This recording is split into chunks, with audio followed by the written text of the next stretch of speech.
ሰበር ዜና ተሰምቷል። ፕሬዝዳንት ዶናልድ ትራምፕ በኢራንና አሜሪካ መካከል ያለው ጦርነት ትንሽ ትኩረትን የሚከፋፍል ነገር ሲሉ መጥራታቸው ብዙዎችን አስገርሟል። ሩሲያ በበኩሏ በመላው ዩክሬን ላይ መጠነ ሰፊ ጥቃት መሰንዘር ጀምራለች። በመካከለኛው ምስራቅ እየተባባሰ የመጣው ውጥረትን ለማርገብ አዲስ ተስፋ የፈነጠቀ የ10 ቀን የተኩስ አቁም ስምምነት ይፋ ሆኗል። እነዚህና ሌሎች መረጃዎችን ለማግኘት ቪዲዮአችንን ላይክ፣ ሰብስክራይብ እና ሼር በማድረግ የታይም ፕላስ ቤተሰብ ይሁኑ። የአሜሪካው ፕሬዝዳንት ዶናልድ ትራምፕ ከእስራኤል ጠቅላይ ሚኒስትር ቤንያሚን ኔታንያሁ እና ከሊባኖስ ፕሬዝዳንት ጆሴፍ አውን ጋር በቀጥታ ከተነጋገሩ በኋላ የ10 ቀናት ተኩስ አቁም ስምምነት ከሚያዝያ 8 እኩለ ሌሊት ጀምሮ ስራ ላይ ውሏል።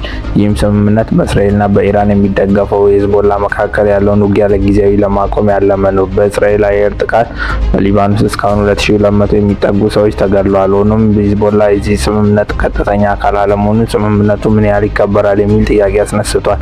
ይህ እርምጃ በየካቲት 2018 በጀመረውና የሆርሙዝ ሰርጥን በመዘጋቱ የዓለም ነዳጅ አቅርቦት በ1/5 እንዲቀንስ ካደረገው ሰፊ የኢራን አሜሪካ ጦርነት በኋላ ቀጠናውን ለማረጋጋት የአሜሪካ የምታደርገው ዲፕሎማሲያዊ ጥረት አካል ነው። ፕሬዝዳንት ትራምፕ አሜሪካና ኢራን ስምምነት ላይ ለመድረስ በጣም ተቃርበዋል ሲሉ ተስፋቸውን ገልጸዋል። ኢራን በሚቀጥሉት 20 ዓመታት የኒውክሌር ጦር መሳሪያ ላለመያዝ ያቀረበችው ሀሳብ ለስምምነቱ ትልቅ መሰረት ተደርጎ ተወስዷል። ይህን ተከትሎ በዓለም ገበያ የነዳጅ ዋጋ መጠነኛ ቅናሽ አሳይቷል። ሆኖም የአሜሪካ መከላከያ ሚኒስቴር ስምምነት ላይ ካልተደረሰ በኢራን ወደቦች ላይ የተጣለው ከበባ እንደሚቀጥልና ኃይላቸውም ለማንኛውም እርምጃ ዝግጁ መሆኑን አስጠንቅቀዋል። በሽምግልናው ሂደት የፓኪስታን ልዑክ ቡድን በመሳተፍ ላይ ይገኛል። የአሜሪካው ፕሬዝዳንት ዶናልድ ትራምፕ ከኢራን ጋር እየተካሄደ ያለው ጦርነት ትንሽ ትኩረትን የሚከፋፍል ነገር ሲል ገልጸውታል። ፕሬዝዳንቱ ይህን አስተያየት የሰጡት በሰሜን ካሮላይና በነበረ የህዝብ ስብሰባ ላይ ንግግር ባደረጉበት ወቅት ነው። ትራምፕ በንግግራቸው ወቅት ትኩረታቸውን በኢኮኖሚ ላይ በማድረግ ወደ ስልጣን ከመጡ በኋላ ጠንካራ ኢኮኖሚ እድገት መመዝገቡን ገልጸዋል። የግብርና ፖሊሲያቸው ውጤታማነትንም አጉልተው አሳይተዋል። በንግግራቸው መሃል አንድ አስገራሚ ነገር የተናገሩት ፕሬዝዳንት ትራምፕ ከኢራን ጋር ያለው ጦርነት ጊዜያዊ ትኩረትን የሚከፋፍል ነገር ብቻ እንደሆነ ገልጸዋል።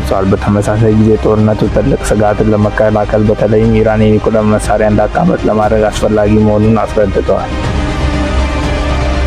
ሩሲያ ዘመናዊ የጦር መሳሪያና ድሮኖችን በመጠቀም በመላው ዩክሬን ላይ መጠነ ሰፊ ጥቃቶችን ሰንዝራለች። እንደ ሩሲያ ባለስልጣናት ገለጻ ጥቃቱ ያነጣጠረው በወታደራዊና ኢነርጂ ተቋማት ላይ ነው።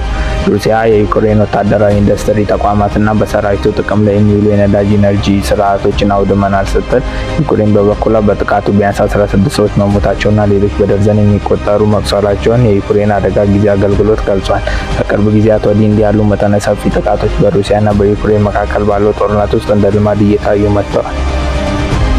አርቲስት ቴዎድሮስ ካሳሁን ቴዲ አፍሮ ከ9 ዓመታት በኋላ ኢትዮሪካ የተሰኘ የዘፈን አልበሙን በትላንትናው ዕለት ለአድማጮቹ አቅርቧል። ከዚህ ቀደም አቦጊዳ፣ ያስተሰርያል፣ ጥቁር ሰው፣ ኢትዮጵያ የተሰኙ አልበሞችን ያቀረበው ቴዲ አፍሮ በስራዎቹ ማህበራዊ፣ ፖለቲካዊ፣ ሀገራዊ ጉዳዮችን ስለሚዳስስ አድናቂዎቹ በጉጉት ነው የሚጠብቁት። በተለይም በ1997 ዓ.ም ያቀረበው ያስተሰርያል የተሰኘው አልበም የህዝቡን ልብ ውስጥ ገብቶ እንዲቀር አድርጎታል። ቴዲ አፍሮ በአዲሱ ኢትዮሪካ በተሰኘ አልበሙ 18 ዘፈኖችን ይዞ መጥቷል። በእነዚህም ስለ ኢትዮጵያ፣ ስለ ሀገር አንድነት፣ ስለ ፍቅር፣ ስለ ማህበራዊ ጉዳይ፣ ስለ መዋደድ ዳሷል። ኢትዮሪካ በሚልም ስለ አፍሪካ አቀንቅኗል። አዲሱ የቴዲ አልበም በሰዓታት ውስጥ በዓለም አቀፍ ደረጃ በከፍተኛ ሁኔታ በመታየት ላይ ያሉ ሙዚቃ ቪዲዮ ሰንጠረዥ 2ኛ ደረጃን ይዟል። እነዚህና ሌሎች መረጃዎችን ለማግኘት ቪዲዮአችንን ላይክ፣ ሰብስክራይብ እና ሼር በማድረግ የታይም ፕላስ ቤተሰብ ይሁኑ።